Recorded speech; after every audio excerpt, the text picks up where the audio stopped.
What is up, everyone?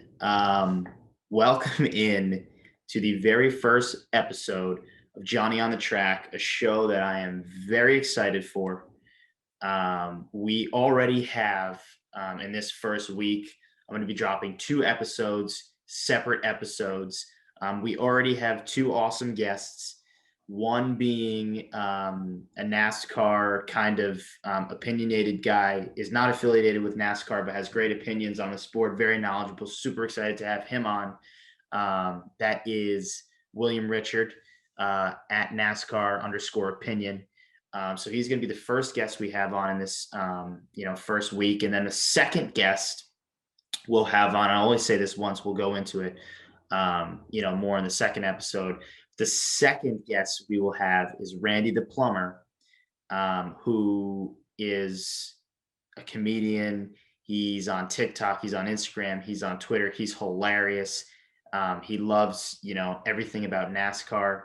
And I am really excited to have him on because he just always brings a good time. Energy level 10, 100, 1,000, whatever you want to call it. That interview is going to be amazing, and I'm so excited to have him on.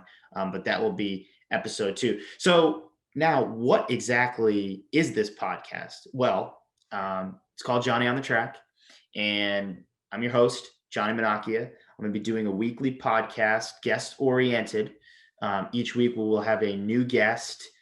We will try to get guests in the industry of NASCAR. We will try to get drivers. We will try to get spotters. We will try to get, whoever we can get, journalists, whatever. If they're working for NASCAR, I don't care. I want them on the show. So we're going to get people around the industry, like William, NASCAR Opinion. He's around the industry. He's tweeting about the industry. Guys like him we're going to have on. People, who just love the sport. One of the announced guests we already have for one of the upcoming weeks is a country music singer, pretty well known. Just actually released a song this past summer that, got a lot of views. So I'm excited to have him on. He's a huge NASCAR fan. So this podcast is for people that want to dip their toe in the water, might not be the huge fan, the casual fan. A lot of my friends are just kind of like, the casual fans that enjoy watching the big races. Well, that's fine. That is fine, because someone like that, by listening to this podcast and having like these big, not big name celebrities, but these big name guests that kind of maybe just around and just are eager to talk NASCAR, by listening to this podcast, I think slowly you'll start to be watching and enjoying as much as, myself and others who are going to be on this podcast are. So again, you don't have to love NASCAR to listen to this podcast. All right. I want to make that very clear, because you're going to listen to that Randy the Plumber episode and you're going to be like, wow, this was amazing. And yes, I'm hyping him up that much because I'm very excited to have him on. But I'm also reiterating the fact that, again, this podcast is, it's NASCAR oriented. It doesn't mean it's NASCAR focused. We're gonna be playing games each week, different games, fun games that I've came up with, geared and oriented towards the different guests. So this is just going to be a good listen. I promise you that. And yeah, again, I'm excited to start it. I'm excited to share, this passion I have with others. And I'm just excited to, start. So I want to first point out the things I have behind me. And I know it's not a great view right now. Again, it's the first episode, so I'm going to try and get better with the technology I have on my hands, and get this focus better, whether it be me moving, changing my camera angle and all that. But that comes with the first episode. Jitters, the first episode, planning things out. And so, anywho, I do want to point this stuff out because I think it's cool to show you guys what's behind me. So right here, if you can see that, that is Jeff Gordon's Replica Rainbow Warrior from 2000. It's a complete replica car. There's no differences. Everything on that car here was on that car in 2000. Here we have a similar Jeff. You're going to learn throughout this podcast that Jeff Gordon is my guy. He's always been my guy. And so having him, with me, it gives me that good luck feeling. So here's the Jeff Gordon keychain. I got, I don't know, probably like a year or two ago. This I actually just got this recently. I found this in like a knick-knack store in the middle of nowhere, Maine, actually. And so I knew I knew I was starting this podcast, so I knew I had to get that. And again, Jeff Gordon's my guy. So here on my right, this is Joey Logano's car. I got this at New Hampshire Motor Speedway last summer when I took a trip. I know a lot of people are not Logano fans. I know he can rub people the wrong way sometimes by the way he races, but being from the New England area, both him and Priest, I kind of, admire just because they've done it from New England, which a lot of racers don't come from. Shout out also Kaz Gralla, who is trying to lock himself as an unchartered car in the Daytona 500. So we'll be rooting for him as well. And Ryan Priest, actually, for that matter. On the right, this is the GOAT. This is Tom Brady. Yes, I'm from the New England areas. I'm a Boston sports fan, and above it, you see Tatum. You kind of see it. You can't really see it, but that's Jason Tatum dunking on LeBron. And then these three bobbleheads, Tatum, Horford, Brown.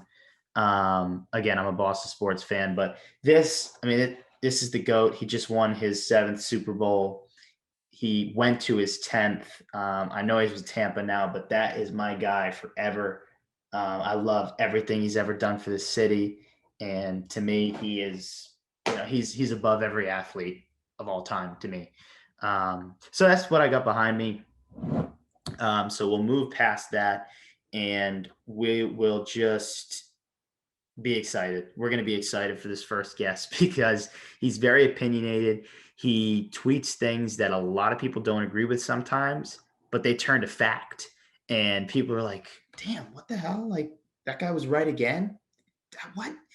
And he has no affiliation with NASCAR, but he's a smart guy. He's so smart. When you hear him talk, you're going to realize, wow, this guy knows a lot about NASCAR. And, we're going to see what he has to say. I've been looking into some of his takes and predictions for this upcoming season. So we'll get his opinions on all of that. Again, at NASCAR_opinion. So I actually filmed this interview on a separate date.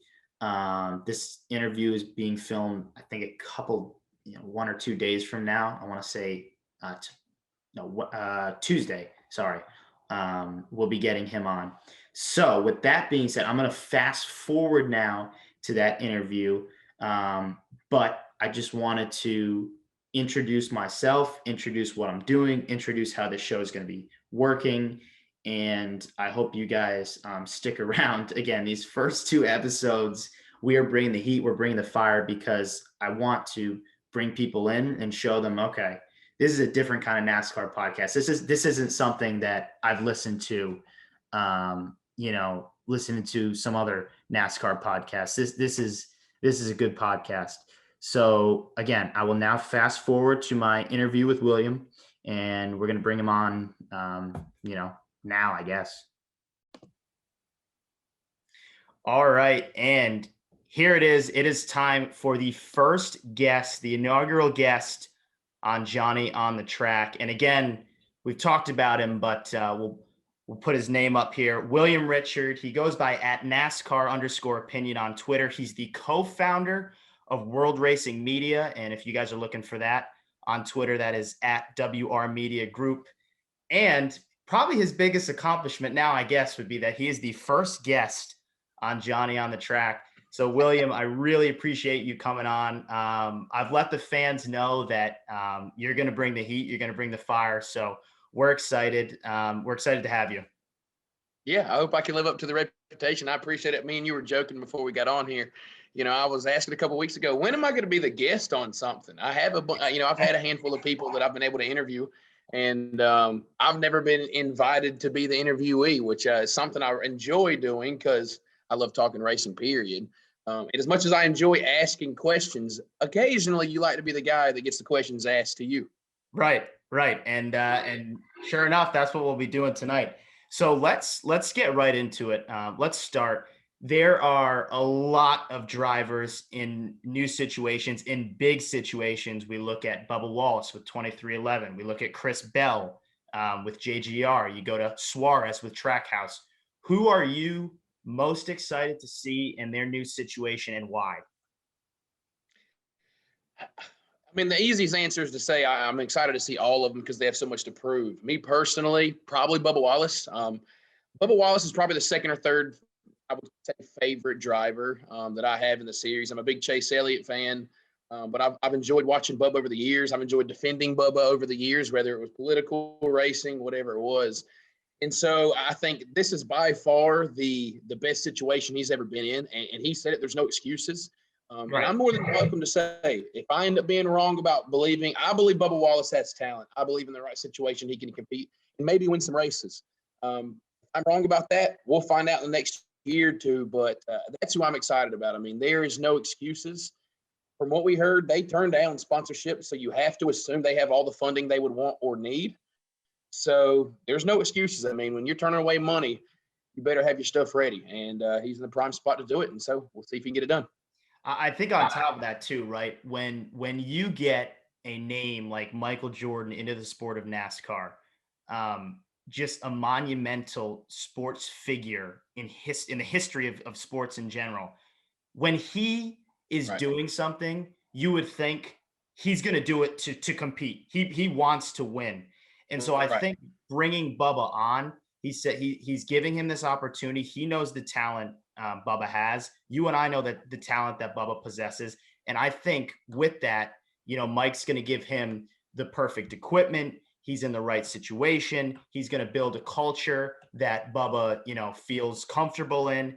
And I think with all of that, I agree with you. I think there's no, I mean, we talked about, or, you talked about it, but the tweet of Bubba saying, this is my opportunity to get the results. I need to do it. I know I have like multiple wins, And so with that, I mean, I think he is in that situation to get that first win. I'm predicting, one of my predictions, I don't know if he necessarily gets the win this year, but I could definitely see it. Um, I'm one of those guys, even though I'm cheering for you to get a win, doesn't necessarily mean I'm going to predict you to have one. My one nervousness is every time you have a new team, you always face those struggles. And so a lot of people have jumped overboard and, he's going to win 3-4 races, compete for the championship. You got to slow down. But I agree with you. Michael Jordan's not going to waste his time and resources to go into a program that is just going to fail. The same token, Denny Hamlin has a lot on the line. I mean, this partly will be Denny Hamlin's reputation. I mean, part of covering up the fact that you maybe never win a championship is you're going to contribute to the sport as an owner, and you want to be a pretty good owner. And Denny Hamlin's not going to come to this situation and at the same time waste his time and resources on a team that he doesn't want to compete. And, everybody thinks, well, maybe this is just the next Joe Gibbs failure. I tend to think it's a lot different. There's more funding than ever of any of these alliances.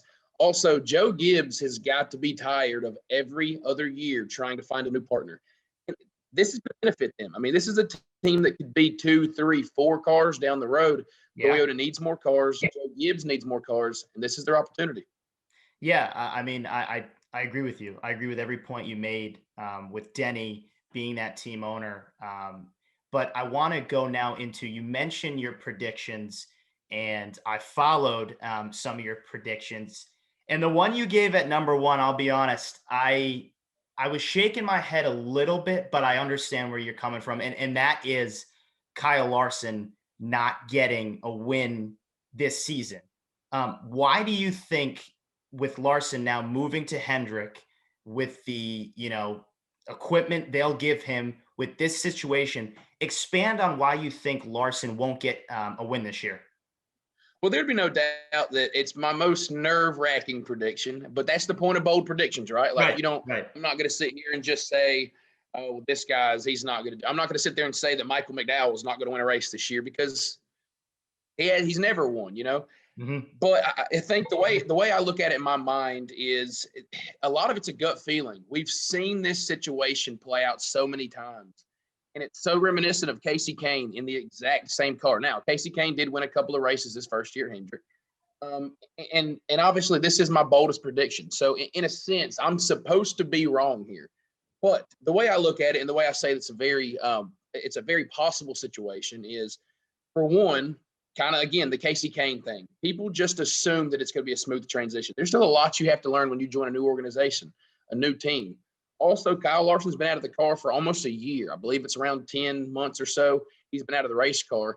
I mean, again, dirt is so completely different than stock cars. Yes. And not that he has to learn it, but it's going to take some time. And remember, he has always struggled with this package. This package does not suit him as a driver. Pure talent-wise, he's the most purely talented driver in the Cup Series. But from that dirt background, he's all about throttle play, off throttle time. And with these cars, that's not the name of the game. You're in the throttle the entire time. Now, I know this year the 750 package may give him a little bit more of an opportunity to do that. There's a little more throttle play in it, but Larson has always struggled to close out races, and now there's more pressure than ever. Not only prove that you're a changed man, and you have to now prove your worth as the best guy on the planet because there's no excuses. Just like Bubba Wallace has that pressure. There's no more, well, it's Chip Ganassi racing. There's no more, well, Chevrolet's just not Chevrolet. Everything is lined up. Chevrolet is the defending championship manufacturer. You're driving for the defending championship team, and your teammates are the defending champion. All of that obviously raveled in together. It's time to go prove it. And will I be shocked if Larson wins races? Absolutely not. But I have been saying, and I've had it in my gut for the last month, I can see a world where Kyle does not win. I think everybody's handing in the dirt race. Don't necessarily think that comes true.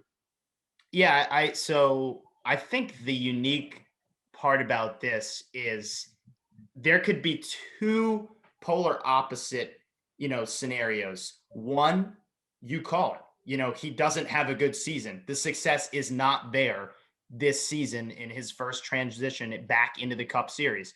And I think, that could happen. I could also see a scenario where the guy goes out, wins 8 races, wins, 5 races, makes the playoffs, Right. and has a really good season and is competing for a championship. But there's so much unknown in a guy, like you said, taking a long time away from the sport. And yes, he had plenty of success on dirt. He normally does. When he's in that dirt car, he's usually going to finish, up top. But it's a different package. It's a different car. But I disagree with you. I do think he'll get at least 1 or 2, if not 2 wins. But we'll move forward. But I like where you're coming from there. So something I'm interested in seeing is now who I believe in is Christopher Bell. And JGR has struggled to find, that 4th driver. They tried it with Suarez, and there's a couple names that I could, nitpick. But Right.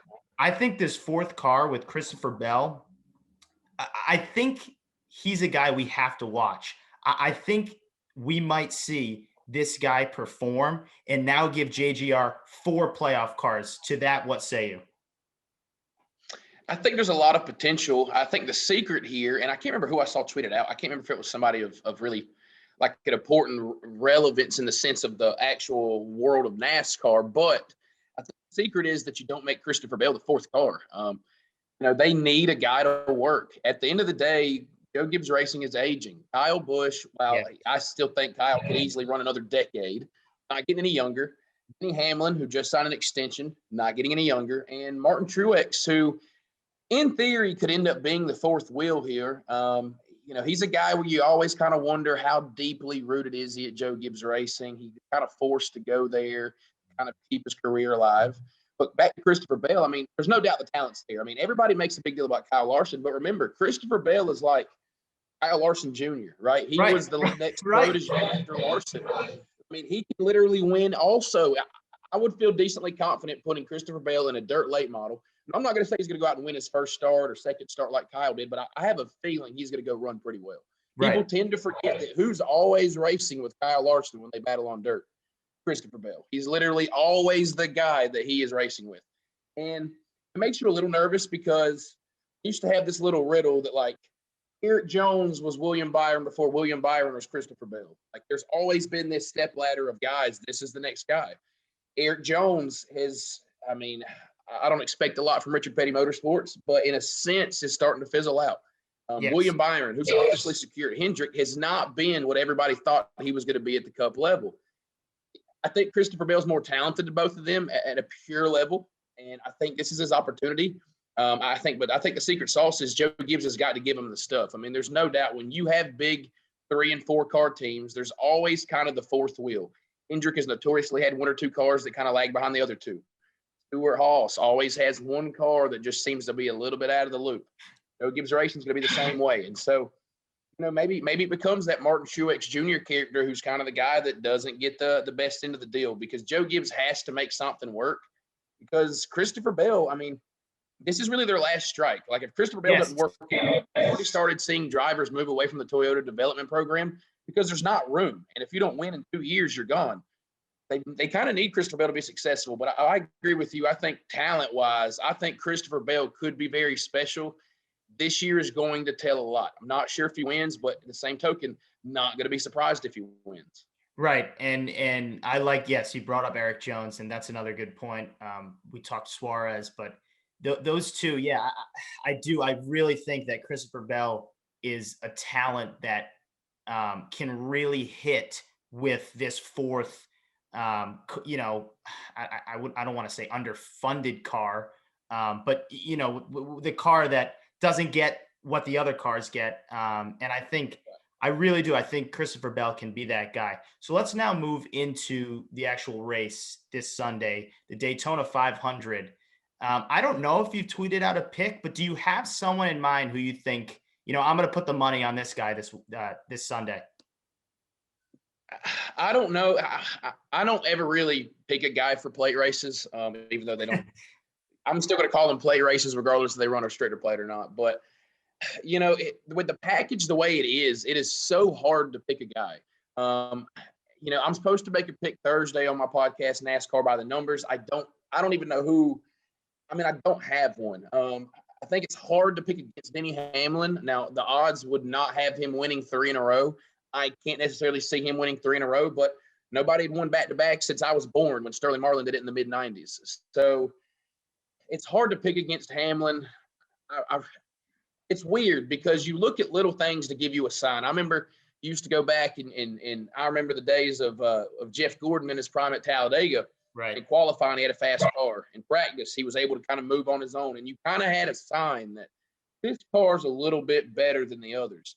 I think for me, which is funny because this week on our podcast, we're actually going to do a live reaction to the duels as our podcast. Okay. To try and that'll be good. New. I'll stream it on that. Don't worry.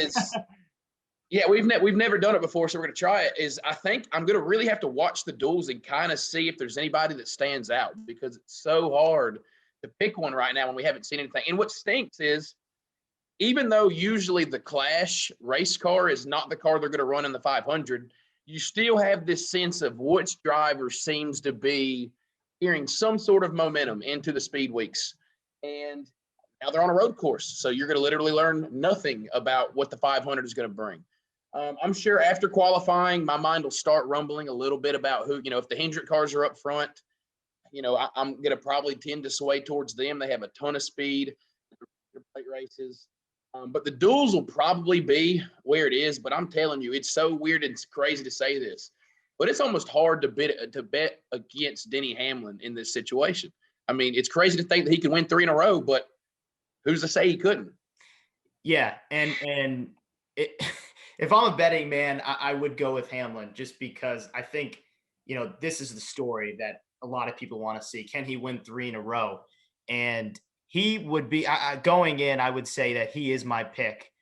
Just his pure dominance he's had these last 5-6 years on these Yep. plate tracks. And I think, to me, it's either going to be him or, Elliott's been fast these last two years. But he just seems to not be able to get the job done, The, you know? the thing with Chase, because obviously I'm a Chase fan, so I'm watching him. Chase, I love Chase's Daytona and Talladega game plan, and he likes to be aggressive. He Yeah. kind of reminds you at times of, he's not as methodical as Dale Jr. was, but he's trying to go to the front. Like, I'm tired Yes. of playing around and sitting in the back. The problem is Chase at times gets too aggressive. We've seen that happen. Now, a lot of times he ends up in trouble that's none of his making, but we've seen Chase make too many. I think it was last year's 500, he wrecked himself on the final lap. I mean, just he was in like 11th or 12th. But a lot of times, the aggressiveness is something you have to play, kind of like Ricky Stenhouse. He's obviously not to that extent of the reputation of Ricky Stenhouse Jr., but it's good because people know you want to race. You're trying to go to the front. And I really kind of want to work with you because I know you're trying to gain an advantage. You're not going to just sit in line, run 10th. But at the same time, I at don't any know if I want to moment, work with you. you could make a terrible decision. And Chase, I don't know if it's just not having a ton of friends at certain moments on the track or what it could be, but it's like it's always too little, too late. And Chase likes to run up front. What a story it would be. The defending champion goes on to win the Daytona 500. But I want to pick him, and I would love to see that happen so much. It's like recently he hasn't had a lot of luck. And it's just anytime before he won Talladega a couple years ago, he'd find himself at the front. He'd end up in a wreck, and it was all over with in that quick amount of time. Yeah, absolutely. The guy, and another guy I'm pulling for this week is Ryan Preece.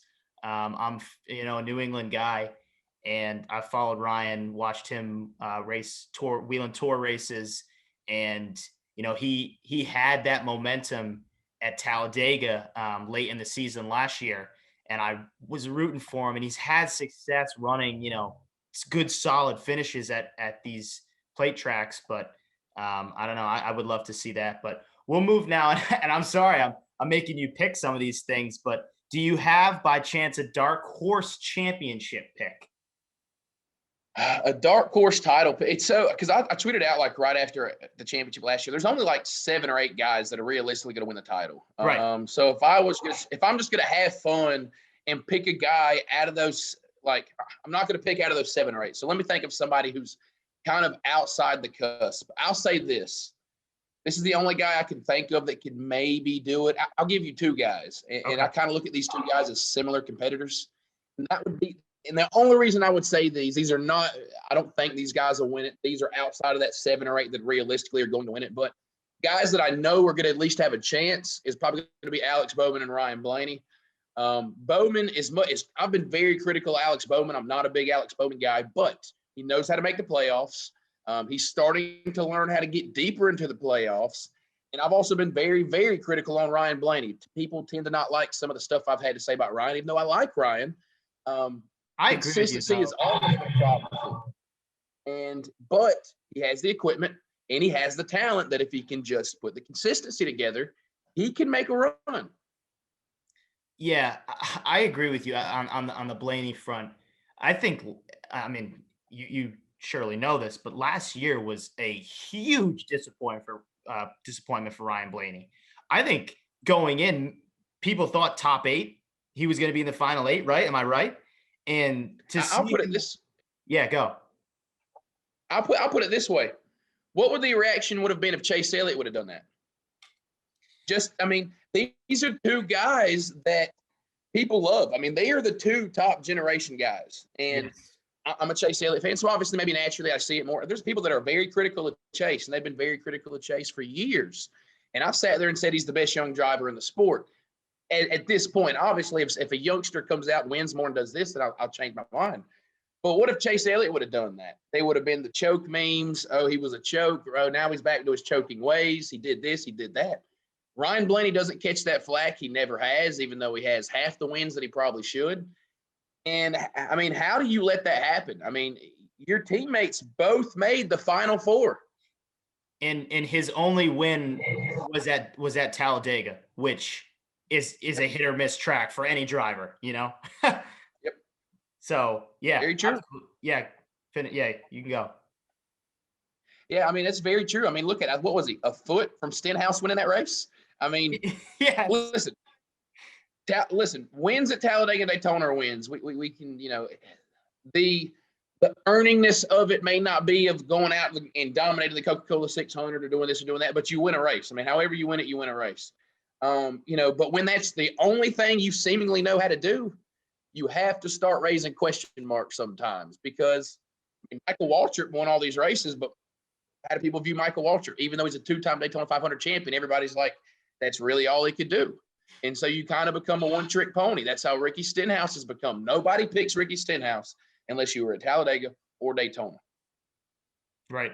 Right. Yeah. And I like both those picks because again, the talent is clearly there for Ryan Blaney. But at this point, the results need to back it up. So we will segue into something to get ready for the big race. And this is the first time we're doing this. So I want to see how it goes. But basically, this segment is going to be called Fastest Lap Trivia. And again, Will, you are the first person to do this. Oh So, Lord, here we go. yeah, you can give me a little, all right, I didn't like This that. might be rough. I tell people I'm not the greatest historian and I forget a lot of stuff. That's all right.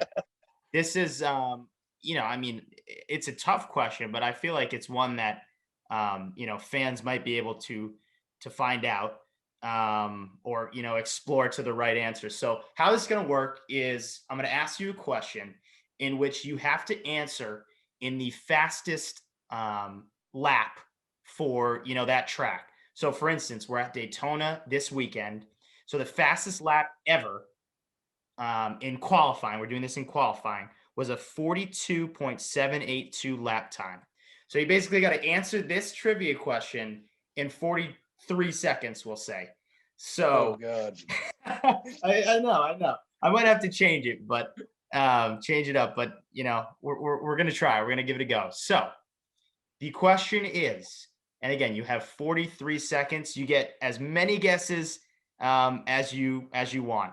So in 1987, this driver set the record for fastest lap time in Daytona qualifying history. In that run, he also reached a qualifying record 210 miles per hour. Are you ready? Yeah, let's do it. All right, here we go. Time has started.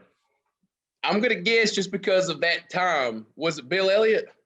It was Bill Elliott. 7 seconds. Let's go. You got the answer right. So again, I started with something that a question that might not be for fans that difficult. Right. But I'm glad you got that. And did you like that? Could that be a segment that can continue? First of all, I love the idea. I've never heard anybody do a trivia game like this, and that would be, I mean, that's brilliant. I love the idea. Appreciate that. I appreciate that. Obviously, we're gonna have to change some things because you got it in 8 seconds, and the fastest lap was right around 42 seconds. So we might have to add a couple things to it. Setting records. Yeah, but I'm glad you like it. So with that being said, Will, unless there's anything you would like to add to tonight's episode, I think we covered a good amount. I think we covered things that the fans are looking to hear. And so I appreciate your time tonight. And again, the first guest on Johnny on the Track, William Richard. Again, he's at NASCAR_opinion. He's a co-founder of World Racing Media. And to find that on Twitter, that is at WR Media Group. Are you ready for Sunday? I'll ask you that. I always look forward to this. As crazy as it is, because last year was my first year working for a dirt track, and this year I'm going to be working for 2 dirt tracks, so I'm going to be dead tired on Sundays. And at the end of last racing season, I was so ready for just to not be racing season for the first time in ever. And it doesn't matter. They could have ran the Daytona 500 the very next week, and I'd have been just as excited. I mean, it's the Daytona 500. I feel like this year's going to be a very big year for it. It just feels like that. Last year started feeling like a little bit of a resurgence of the event. And I think this year is starting to be the same way. It sucks that they're not going to have the 100 and whatever thousand fans that can be there because obviously COVID, but we got to be safe. But I Yes. think it's going to be a huge year. There's so many storylines going into this year. I mean, even the broadcast booth is something new to look forward to. So there's Right. something new from every angle, and I cannot wait. I can't wait for everything. I mean, tomorrow night's going to be fun for the Clash on the road course. I always enjoy Daytona 500 qualifying. You get to see every car by themselves, new schemes, new combos. The duels will be fun, and then we get to race, and the trucks know how to put on a show. And then Mhm. Saturday, I think, is ARCA and Xfinity, which is also going to be a show. And then we get granddaddy of them all, the Great American Race, Daytona on Sunday. And you can't really get me down on that Sunday. I mean, it's if somebody makes me angry that day, they would have had to have done something massive. Yeah, I mean, I agree with you. I agree with you. That's awesome. And yeah, I would say something about this season feels different. And one of the reasons I'm doing this podcast is because I want to get, casual fans like myself early on was a casual fan. I liked the sport, but I didn't really have friends that, were as interested in it as me. And I kind of found my passion to lean towards really, really getting into NASCAR and motorsports in general. So by doing this podcast, I'm trying to get people who this season are, might be looking, okay, I might want to watch that and I might want to become a fan. So this podcast is going to try to dip their toe in the water, if you will. And I think we need podcasts like that. And a guy like you who is going to give the facts as he sees it. So again, Yeah. I appreciate it. Yeah, I appreciate you having me on. I'm looking forward to it. And they had that commercial that rolled a couple weeks ago talking about the best season ever. Now, Yes. I don't know if I could jump that far, but something about this year. I mean, the Truck Series looks to be great. The Xfinity Series looks to be great. The Cup Series looks to be great. I mean, I think it's going to be great, and keep doing what you're doing. I love the game. I know you have to tweak it, but I've never heard that idea anywhere. And you don't hear too many new ideas in the world where there's a million podcasts and radio shows and TV shows. So I really, really like that idea. That's an idea you definitely need to run with. And I really, really enjoyed that. So I'm just glad I got the question right. But I had fun. I enjoyed it. And this is the only night where I didn't have something racing related planned. And this is the perfect way to kick off my speedways. Good, good. I like that. And again, I appreciate you for coming on. I hope to have you back on if you're willing Yeah, as the season anytime. goes It's fun, on. man. Yes, absolutely. So again, William Richard, everybody, the inaugural guest. Thank you, Will.